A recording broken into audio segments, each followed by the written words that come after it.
नमस्कार। लोकसभा चुनाव से जुड़ा कैपिटल टीवी का खास शो 24 करन विपक्ष बेदम देख रहे हैं आप। मैं हूं आपके साथ पूजा। लोकसभा चुनाव के रन के लिए दूसरे फेज का मतदान खत्म हो गया है। दूसरे चरण में 13 राज्यों के 88 सीटों पर मतदान हुआ, जिसमें केरल की सभी 20, कर्नाटक की 14, राजस्थान की 13, महाराष्ट्र और उत्तर प्रदेश में 8-8, एमपी में 6, असम बिहार में 5-5, छत्तीसगढ़ और बंगाल में 3-3 और मणिपुर, त्रिपुरा, जम्मू कश्मीर में एक एक सीट पर वोट डाले गए। वोटिंग के दिन महिलाओं में जबरदस्त उत्साह नजर आया। त्रिपुरा, मणिपुर, बंगाल में 70% से ज्यादा वोटिंग हुई। ओवरऑल आंकड़ा 60 पार रहा। तो कैसी रही सेकंड फेज की वोटिंग, बताएंगे आपको। साथ ही वोटिंग के दिन विपक्षी पार्टियों को बड़ा झटका लगा है। एक तो सुप्रीम कोर्ट ने ईवीएम वीवीपैट मिलान पर बड़ा फैसला सुना दिया, तो वहीं ममता बनर्जी संदेशखाली में हुई हिंसा को लेकर बुरी फंसी। आज संदेशखाली में सीबीआई की रेड हुई। रेड में हथियारों का जखीरा बरामद हुआ। साथ ही रेड के बीच संदेशखाली पहुंची एनएसजी ने भी ममता की टेंशन बढ़ा दी। तो आज कैसे चुनाव के दिन विपक्ष बेदम नजर आया, इसी पे चर्चा करेंगे। मेरे साथ स्टूडियो में मौजूद हैं कैपिटल टीवी के editor in chief doctor Manish Kumar और एग्जीक्यूटिव एडिटर राजीव जी। सर, आप दोनों का बहुत बहुत स्वागत है। धन्यवाद। सेकेंड फेज की वोटिंग को अगर ओवरऑल समझे तो कैसी रही वोटिंग? देखिए, मुझे तो बड़ा तरस आ रहा है।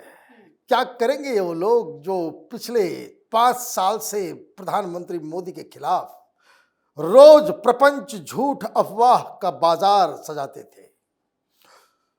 अभी पहले फेज में चुनाव हुआ, वोटिंग थोड़ी कम हुई, तो ये कहने लग गए वोटिंग कम हुई, मोदी तो गया। आज वोटिंग ज्यादा हुई है, शाम तक में देखेंगे आप। कल जब इसके ऊपर एनालिसिस आएगा, वोटिंग ज्यादा हो गई, मोदी तो गया। बहुत ज्यादा हो जाएगी वोटिंग बंगाल में, जैसे त्रिपुरा में, केरल के अंदर, यहां तो मोदी और भी गया। मतलब कम हो तो मोदी गया, नॉर्मल वोटिंग हो तो मोदी गया, और ज्यादा वोटिंग हो जाए तो भी मोदी गया। वैसे अखिलेश यादव का एक ट्वीट आया है कि मोदी गए, भाजपा साफ। आज एक बात मैं कह देता हूं, जिस हिसाब से वोटिंग हो रही है, 4 जून को इतिहास रचा जाएगा। You mark my word. ये तमाम लोग जो 2019 में भी कह रहे थे मोदी तो गए, मोदी जीत ही नहीं सकते, और तमाम एजेंसियां जो सर्वेस करती थी या फिर एग्जिट पोल में भी किसी ने भी प्रधानमंत्री मोदी की सरकार को 250, 250 से ज्यादा सीटें नहीं दी। रिजल्ट आया, क्या हुआ? अकेले भारतीय जनता पार्टी, यहां एनडीए को 250, 250 के आसपास लोग दे रहे थे, लेकिन जब रिजल्ट आया तो अकेले प्रधानमंत्री मोदी की बीजेपी वो 300 पार कर गई, और 350 ज्यादा जो है वो एनडीए को सीट, 100 सीटों का माने वो गैप नजर आया। अब आज जो वोटिंग हुई है, मोदी तो गए, मोदी तो गए, ये रट लटाएंगे। कोई ये नहीं बताएगा। आप जस्ट एक मेरे साइकोलॉजिकल वॉरफेयर का एक हिसाब किताब समझ लीजिए।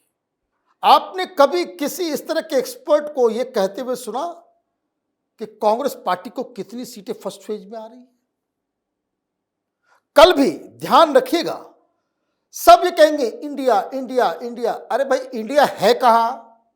इंडिया वाले में तुम वामपंथी को भी जोड़ दो, कांग्रेस को भी जोड़ दो, अब केजरीवाल को भी जोड़ दो, तुम ममता बनर्जी को भी जोड़ दो। ये तमाशा करके वो आंकड़े का साइकोलॉजिकल गेम, कोई ये नहीं बताएगा कि भाई कांग्रेस पार्टी कहां गर्त में दब गई है। ये कहीं नहीं खबर आएगी। लोग कहेंगे उधर बीजेपी का काउंट करेंगे और उधर इंडिया का काउंट करेंगे। तो ये सारी चीजें होगी अपनी जगह पे। आज वोटिंग ठीक ठाक हुई है।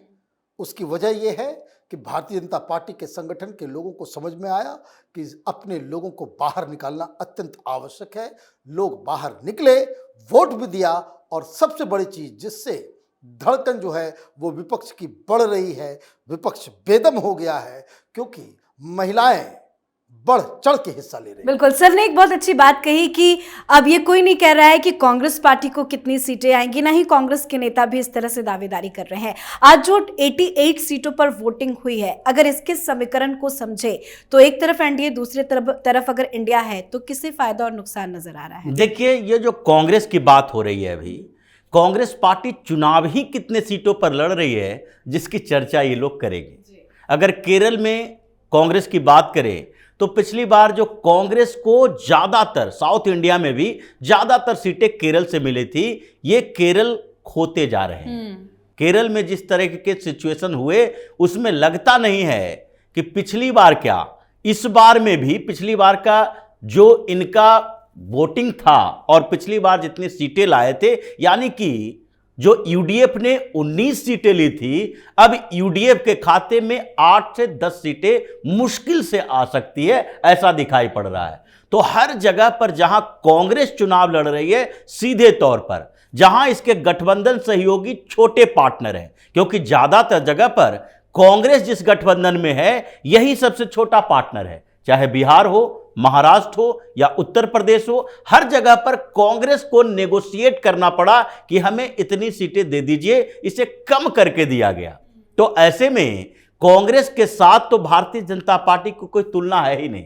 तो इन लोगों ने सोचा सिर्फ कांग्रेस और भाजपा नहीं कर सकते, इसलिए इंडी अलायंस की चर्चा करें, सारे छोटे छोटे पार्टियों को उसके साथ जोड़ ले। लेकिन जो वोटिंग हुई है, जिस तरीके से वोट के समय बूथ पर प्रदर्शन दिखाई पड़ा, बूथ के जो रिकॉर्ड्स आते हैं और बूथ से जो फीडबैक आते हैं, उसके आधार पर पार्टियों को समझ में आ जाता है कि हमारे लोग ज्यादा निकले या भारतीय जनता पार्टी के समर्थक ज्यादा निकले। और ऐसे अभी के सिचुएशन को देखें तो भारतीय जनता पार्टी के समर्थक जो हैं वो प्रदर्शित कर देते हैं कि हम किस पार्टी को वोट देने वाले हैं। बिल्कुल, क्योंकि जो गलियों से निकलते हुए ये जय श्री राम के नारे गूंजते हैं, इसमें समझ में आ जाता है कि ये इंडी अलायंस के लिए तो नहीं जा रहे हैं। जो भीड़ दिखती है वहां पर कुछ नहीं, ऐसा नहीं है कि भारतीय जनता पार्टी के छाप वाला कोई कपड़ा पहन के जाएगा, क्योंकि वहां पर अलाउड नहीं होता। लेकिन एक भगवा गमछा ले लेंगे तो कौन चुनाव आयोग या सुरक्षा बल है जो उसका विरोध करेगा। इसीलिए मीडिया में जो मेन स्ट्रीम मीडिया है उसने सिलेक्टिव तरीका सोच लिया है। आप ज्यादातर मीडिया में आए फोटो को देखिए, वहां पर ज्यादातर फोटो या तो उन बूथों से लिए जाएंगे जहां पर मुसलमान वोटिंग कर रहा है, जहां पर महिलाओं का है वहां पर बुर्के वाली महिलाओं का फोटो दिखाता है। यह दिखाने की कोशिश करता है कि उन जगहों पर जहां कतार में सैकड़ों लोग जो खड़े हैं भगवा गमछा लेकर, वो फोटो दिखाएंगे, मीडिया में सामने आएगा, तो उसके बाद अगले चरण की वोटिंग के लिए पूरा परसेप्शन बदल जाएगा। और ये चालाकी की जाती है जो सिलेक्टिव तरीका अपनाता है मेन स्ट्रीम मीडिया वाले, जो ज्यादातर कांग्रेस के उन विरासत के साथ हैं जो कांग्रेस के पैसे से अब तक अपना इंस्टीट्यूशन खड़ा किए हैं। तो इसलिए इस फेज की वोटिंग से ही दिख रहा है कि एक तो पीएम मोदी ने पहले चरण के मतदान के बाद से एक बड़ा मुद्दा, बड़ा पर्सपेक्टिव लाया, और जहां पर राजस्थान से, जहां पर अभी 13 सीटों पर चुनाव हुई है, अब राजस्थान में चुनाव नहीं है, वहां से शुरुआत की। और आज भी जिस तरीके से आक्रामक प्रचार किया है, लगता नहीं है कि इन लोगों को अपने अंदर से अनुभव होगा कि हम चुनाव में कुछ अच्छा कर पाएंगे। इसलिए बाहर में जो चिल्लाकर बोलते हैं, इसका मतलब है कि अंदर से वो डरा हुआ है और अपने घरों पे मीटिंग करके सोच रहा है अगले चरण में जाएं या यहीं पर स्टॉप कर दे। बिल्कुल, लेकिन इस फेज में भी कई दिग्गजों की किस्मत जो है वो दांव पे लगी है। सबसे बड़ा नाम तो राहुल गांधी का ही है, शशि थरूर, जिनके सामने राजीव चंद्रशेखर है, अशोक गहलोत, कई बड़े बड़े नाम इसमें शामिल है। इन दिग्गजों का क्या होगा? भाई दिग्गजों का क्या होगा? सबसे बड़े दिग्गज जो लीडर हैं, अभी उनका बयान में देख रहा था, कांग्रेस पार्टी के अध्यक्ष खड़गे साहब, उनका दामाद लड़ रहा है? और वो वहां क्या कह रहे हैं कि तुम लोगों का मूड समझ में नहीं आ रहा है, वोट मत देना मत देना, लेकिन मेरी अर्थी उठाने जरूर आना। This is what he has said. बताइए कि मेरी अर्थी, मेरे अंतिम संस्कार में तुम आना। मैं जिंदगी भर राजनीति करता रहूंगा। दिमाग सटक गया है, क्या हुआ है? इस तरह की बातें कब आदमी करता है? जब आप जो है when you are thoroughly convinced कि अब नहीं हो पाएगा, इसलिए आप इस तरह की भाषा बोलते हैं। देखिए, बड़े बड़े नामों में शशि थरूर तो बेचारे हैं, उनको बड़ा अच्छा मौका था, वो भारतीय जनता पार्टी में आ गए होते, अच्छी तरीके से वो जो है वो तिरुवनंतपुरम के वो सांसद बन के आते। वहां तो कांग्रेस पार्टी उनको हराने में तुली हुई है। कोई बाकी लोगों को तो छोड़ दीजिए, ये आपस में ही लड़ रहे हैं, आपस में ही एक दूसरे को हरा रहे हैं। और जैसा कि राजीव ने इशारा किया कि क्यों कांग्रेस पार्टी जो पिछली बार 15 सीट केरल में जीती, जिस वजह से 50 का आंकड़ा क्रॉस किया, इस बार वो 30 पे अटकेगी। ये तो 5-7 भी, फिर भी राजीव का दिल बड़ा है, 7-8 सीटें कांग्रेस पार्टी को वो केरल के अंदर दे रहे हैं। केरल में बचा ही नहीं, कांग्रेस पार्टी के पास बचा क्या? राहुल गांधी की स्थिति मजबूत है क्योंकि वहां पे कंपटीशन कुछ उस तरीके का है, लेकिन उसके बाहर आपके बड़े बड़े लीडर्स, कांग्रेस पार्टी के बड़े बड़े लीडर्स आपके कैंपेन में बाहर नहीं निकले। उनके परिवार के लोग वो भारतीय जनता पार्टी से लड़ रहे हैं। भाई कहां, कैसे राहुल गांधी कहां गए केरल के अंदर? वायनाड में घूम के भाई बहन आ गया, बस हो गया? क्या लग रहा है, ये अपने आप को नरेंद्र मोदी समझ रहे हैं कि वायनाड में क्योंकि दिक्कत क्या है, बात समझिए, एक साइकोलॉजिकल। कांग्रेस वाले ने ये समझा दिया था कि पिछली बार 15 के 15 सीटें आई, वो इसलिए आई कि वायनाड चले गए राहुल गांधी का करिश्मा ऐसा हो गया कि वायनाड के साथ साथ पूरे राज्य में उसका इंपैक्ट हो गया। ये ठीक वही थ्योरी कि प्रधानमंत्री मोदी गुजरात से आए बनारस, तो पूरा यूपी में जो है माहौल बदल गया। तो ये लोग कहते भाई यूपी तो नहीं, छोड़ दीजिए, लेकिन केरल में आपकी वजह से माहौल बदल गया। तो अगर आप इस तरह से स्ट्रेटजी बनाओगे और कहीं आप जाओगे नहीं, अभी पिछले 3 दिनों से, अभी उनको बिहार में होना चाहिए था, अभी उनको यूपी में होना चाहिए था, अभी उनको राजस्थान में होना चाहिए था, आपको हर जगह, आपको तो ज्यादा मेहनत करनी चाहिए।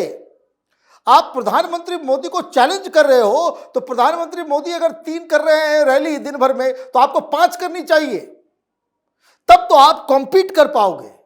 आप उनसे आधा मेहनत करके आप इतने बड़े लीडर को चैलेंज आधा ही कर रहे हैं, वही बहुत काफी। और भाई आधा उसमें भी थक जाते हैं। बीच में तो सुना कि वो भाग गए थे अभी लंदन 2 दिन के लिए, वो विजयन साहब ढूंढ रहे थे केरल में उनको। तो खैर ये सारी चीजें हैं। आज जो वोटिंग हुआ है, आप ये समझिए कि 88 सीटों के ऊपर वोटिंग हुई है। 88 में, यू मार्क माय वर्ड, और अब जब नतीजे जब आएंगे तब इसकी काउंटिंग हम लोग करेंगे।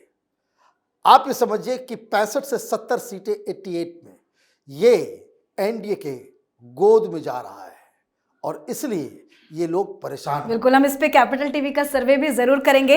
लेकिन सर, ये तो हो गई आज वोटिंग की बात। अगर विपक्षी पार्टियों की बात करें तो एक तो सुप्रीम कोर्ट ने सुबह सुबह ही झटका दे दिया ईवीएम और वीवीपैट मिलान को लेकर, लेकिन बात पश्चिम बंगाल की करें तो वहां वोटिंग के दिन भी बवाल हुआ। वोटिंग तो ज्यादा हुई, लेकिन संदेशखाली हिंसा को लेकर जो सीबीआई की रेड हुई है, वो ममता बनर्जी के लिए कितना बड़ा झटका? ममता बनर्जी सुप्रीम कोर्ट में क्यों पहुंची? सुप्रीम कोर्ट में पहुंचने के पीछे यह नहीं था कि सीबीआई या फिर एनएसजी की टीम वहां पहुंची है तो वो ममता बनर्जी के लिए तत्काल कोई परेशानी का कारण बनेगा। ममता बनर्जी सुप्रीम कोर्ट में इसलिए पहुंची कि चुनाव के बीच उनके खिलाफ जो माहौल चल रहा है उसमें सीबीआई के लगातार छापे और जिस तरीके से रिकवरी हो रही है, पूरी छवि ममता बनर्जी की खराब हो रही है कि ये पश्चिम बंगाल के अंदर मुस्लिम शेख गुंडों को प्रश्रय देती है, मुसलमानों को ये पूरी छूट दे रखी है जो अब सीबीआई के हवाले है। सीबीआई वहां से सबूत निकाल के ला रही है और इसलिए ये सुप्रीम कोर्ट पहुंचे कि चुनाव के बीच इस तरह के छापेमारी से टीएमसी की, ममता बनर्जी की छवि खराब होगी। इसलिए सुप्रीम कोर्ट कम से कम चुनाव तक ऐसे छापों पर प्रतिबंध लगा दे। लेकिन अब 7 चरण में चुनाव है, 7 चरण में पश्चिम बंगाल में चुनाव होगा, तो क्या सीबीआई इस बात का इंतजार करे कि 1 महीने तक कोई एक्टिविटी ना होगी जिससे वहां पर सारे सबूत नष्ट कर दिए जाएंगे। ऐसे भी पश्चिम बंगाल की पुलिस ममता बनर्जी की गुलाम है, जो आरोप लगते रहे हैं। तो इसलिए ममता बनर्जी का डर का कारण यही है कि एक तो उस पूरे एरिया में लोग समझने लगे हैं, उस क्षेत्र में, दक्षिण बंगाल के क्षेत्रों में, कि ये ममता बनर्जी अब बहुत कमजोर हो चुकी है। केंद्र सरकार ने ठान लिया है कि पश्चिम बंगाल में ये गुंडागर्दी खत्म करेंगे। इससे उन भारतीय जनता पार्टी के समर्थकों का मनोबल बढ़ा है जो डर से बाहर निकलने से कतराते रहे हैं। तो ये ममता बनर्जी के लिए बड़ी परेशानी बन चुकी है, इसलिए वो सुप्रीम कोर्ट का दरवाजा खटखटा रही हैं। लेकिन सुप्रीम कोर्ट पहले भी कई बार इशारा कर चुकी है इन मुद्दों पर कि सुरक्षा एजेंसियों का काम अलग है, चुनाव होते रहेगा। चुनाव तो किसी न किसी जगह पर किसी न किसी तरीके का होते रहता है। अगर इन लोगों को इसी से तकलीफ है तो फिर वन नेशन वन इलेक्शन का सपोर्ट क्यों नहीं करते? एक बार चुनाव हो चुका है, खत्म हो गया, 5 साल तक सरकार भी निश्चिंत, राजनीतिक पार्टी के नेता जो हैं, जिसकी सरकारें हैं, वो भी आराम से सिर्फ एडमिनिस्ट्रेशन का काम देखे, डेवलपमेंट का काम देखे, और फिर सुरक्षा एजेंसियों पर आरोप न लगे, चुनाव प्रभावित करने का कोशिश कर रही है। जी बिल्कुल सर, बहुत बहुत धन्यवाद सर आप दोनों का। धन्यवाद। तो लोकसभा चुनाव के दूसरे चरण की वोटिंग खत्म हो गई है। इस फेज में कई दिग्गजों की किस्मत भी दांव पर लगी है। केरल के वायनाड से राहुल गांधी, शशि थरूर, जिनका मुकाबला केंद्रीय मंत्री और बीजेपी के उम्मीदवार राजीव चंद्रशेखर से है। मथुरा से हेमा मालिनी, भूपेश बघेल, डीके सुरेश, तेजस्वी सूर्या, लोकसभा स्पीकर ओम बिरला, पप्पू यादव, अरुण गोविल से लेकर कई बड़े बड़े नाम हैं। अब देखना होगा कौन किस पर भारी पड़ता नजर आता है। आप अपनी राय कमेंट कर लिखें। देखते रहिए कैपिटल टीवी। नमस्कार।